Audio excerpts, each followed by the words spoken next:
Hi viewers, welcome to mister Vivek channel. நான்கோல் விவேக். இன்னைக்கு வீடியோவில் சால்ட்டுங்கிற ஒரு தமிழ் டபுள்டு மூவியோட ரிவ்யூ தான் பார்க்க போகிறோம். அதுக்கு முன்னாடி இந்த சேனல் சப்ஸ்கிரைப் இல்லையா, கீழே உள்ள இருக்குல்ல சப்ஸ்கிரைப் பண்ணி பண்ணுங்க, கூடவே பெல் பட்டனையும் கிளிக் பண்ணுங்க. அப்போ தான் நான் போடுற வீடியோ ஒன் நோட்டிஃபிகேஷனாக வரும். அப்போ தான் எந்த வீடியோ மிஸ் பண்ணால் பார்க்கலாம். நீங்கள் சால்ட் இந்த படத்தை பரத் நந்தா இயக்கியிருக்காரு. இந்த படம் 2021 கன்னடத்தில் ரிலீஸ் ஆகிருந்துச்சு. இப்போ 2024 தமிழ் டபுள் வெர்ஷனில் ரிலீஸ் ஆகிருக்கு. செக் பண்ணி பாருங்கள். இப்போ வாங்க இந்த படத்தோட கதை என்னன்னு பார்ப்போம். இந்த படத்துடைய கதையை பார்த்தீங்கன்னாக்கா, ஒரு 4 ஃப்ரெண்ட்ஸ் இருக்காங்க. அவங்க 4 பேருமே சினிமா ஃபீல்டில் பெரிய ஆளணும்னு ஆசைப்படுறாங்க. ஒவ்வொரு ப்ரொடியூசர்கிட்டே கதை சொல்கிறாங்க. கதைக்கு ஓகே சொல்லி தர்றாங்க. ஆனால் பட்ஜெட் இல்லை, என்னைய வச்சு ஹீரோ பண்ணு, என்னோட பயோபிக் எடுன்னு சொல்லிட்டு ஏதாவது காரணம் சொல்லி ரிஜெக்ட் பண்ணிடுறாங்க. அதனால் ஹீரோ டீம் என்ன சொல்கிறாங்கனாங்க, நம்மளே ஒரு படம் எடுப்போம், நம்மள்ட்ட படம் எடுக்கிறதுக்கான டெக்னீஷியன் இருக்காங்க, பணம் தான் இல்லை, அதனால் பணத்துக்காக யாராவது கிட்னாப் பண்ணி அதில் வர பணத்தை வச்சு படம் எடுப்போம் அப்படின்னு சொல்லிட்டு பிளான் பண்ணுறாங்க.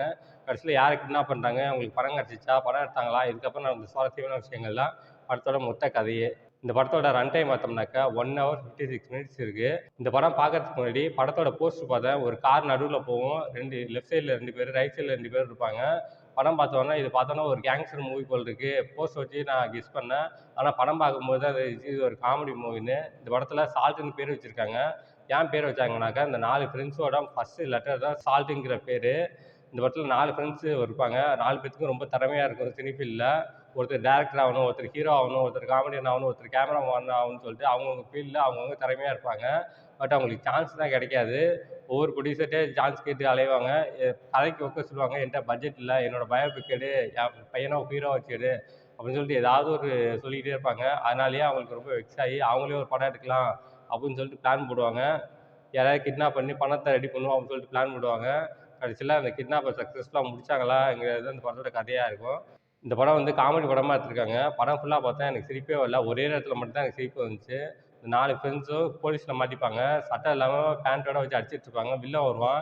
என்ன சார் இவனை பேண்ட்டோட உட்கார வச்சிருக்கீங்க, ஜட்டியோட உட்கார வச்சு அடிங்க சார் அப்படின்னு சொல்லிட்டு சொல்லுவான். போலீஸ் என்ன சொல்லுவார், நாங்களும் அதான் சார் நினச்சோம், 4 பேருமே ஜட்டி போடல, படுபாவி போயிடுவோம் அப்படிம்பாங்க. எனக்கு சிரிப்பு வந்துச்சு. அந்த இடம் மட்டும் தான் எனக்கு சிரிப்பு வந்தது. இந்த படத்தில் வில்லன் ரோலில் இன்னும் ஸ்ட்ராங்காக டிசைன் பண்ணியிருக்கலாம். பட் மொக்கையாக முடிச்சிட்டாங்க. ஃபர்ஸ்ட் எடுத்தோன்னே ஒரு வில்லங்கிட்ட கதை சொல்ல போவாங்க. அவன் வந்து ஒருத்தர் அருவாளால் வெட்டிட்டு அந்த ரத்தத்தோட வந்து கதை கேட்க வருவான். சரி இவன் தான் வில்லன் போல் இருக்கு, பயங்கரமாக இன்ட்ரோ கொடுத்துருக்காங்க, வில்லத்தனால அதிகமாக இருக்கும் போல் இருக்குன்னு நினச்சேன். ஆனால் அந்த சீன் மட்டும் தான் அவன் வரான், மற்றபடி எங்கேயுமே வரல. மெயின் வில்லனை பார்த்தாக்க வட்டிக்கு பணம் கொடுக்குற தொழில் பார்த்துட்டு இருக்கான். ஆனால் அவனுக்கு வந்து ஒரு ஸ்ட்ராங்கான வில்லத்தனம் இல்லை, மொக்கையாக இருக்குது. இந்த படத்தில் வந்து ஹீரோ 4 ஹீரோஸ் இருக்காங்க. நான் ஹீரோ வந்து லவ் பண்ணுறாரு, ஹீரோயினுக்கு சாங் வைக்கிறேன் அப்படின்னு சொல்லிட்டு மொக்க போடாமல், இது வந்து hero base subject, heroine base subject இல்லை, அதனால் சாங் வைக்கிறேன்னு மொக்க போடாமல் படத்துக்கு என்ன தேவையோ அதை பண்ணியிருக்காங்க. அதெல்லாம் பார்க்கும்போது ரொம்ப நல்லா இருந்துச்சு. இந்த படத்தில் வந்து அடுத்து என்னென்னு ஈஸியாக ப்ரிடிக்ட் பண்ணுற மாதிரி போச்சு. படத்தில் ஒரு விறுவிறுப்பு இல்லை, காமெடியும் இல்லாதனால ரொம்ப போராக போகுது படம். இந்த படத்தோட ரன் டைம் பார்த்தோம்னாக்கா 1 hour 56 minutes ஓடுது. First half slow, second half slow. மொத்தத்தில் இந்த படம் எப்படி இருக்குன்னா, இது ஒரு பிலோ ஆவரேஜ் படம். இந்த படத்துக்கு என்னோட மார்க் 5க்கு 2 தருவேன். இந்த படத்தில் எந்த விதமான அடல் கண்டென்ட்டும் இல்லை, எல்லோரும் ஃபேமிலியோட என்ஜாய் பண்ணலாம். ஓகே, இதோட வீடியோ முடிச்சுக்கிறேன். இந்த வீடியோ பிடிச்சா லைக் பண்ணுங்கள், கமெண்ட் பண்ணுங்கள், உங்கள் ஃப்ரெண்ட்ஸுக்கு ஷேர் பண்ணுங்கள். இன்னும் சேனலை சப்ஸ்கிரைப் பண்ணலையா, கீழே உள்ள இருக்குல்ல சப்ஸ்கிரைப் கிளிக் பண்ணுங்கள், கூடவே பெல் பட்டன் கிளிக் பண்ணுங்கள். அப்போ தான் நான் போகிற வீடியோ ஒன் நோட்டிஃபிகேஷனாக வரும். அப்போ தான் இந்த வீடியோ மிஸ் பண்ணாமல் பார்க்கலாம். நீங்கள் கீழே டிஸ்கிரிப்ஷனில் சோஷியல் மீடியா லிங்க்ஸ்லாம் கொடுத்துருக்கேன். லைக் பண்ணுங்கள், கமெண்ட் பண்ணுங்கள், ஃபாலோ பண்ணுங்கள். தேங்க்ஸ் ஃபார் வாட்சிங்.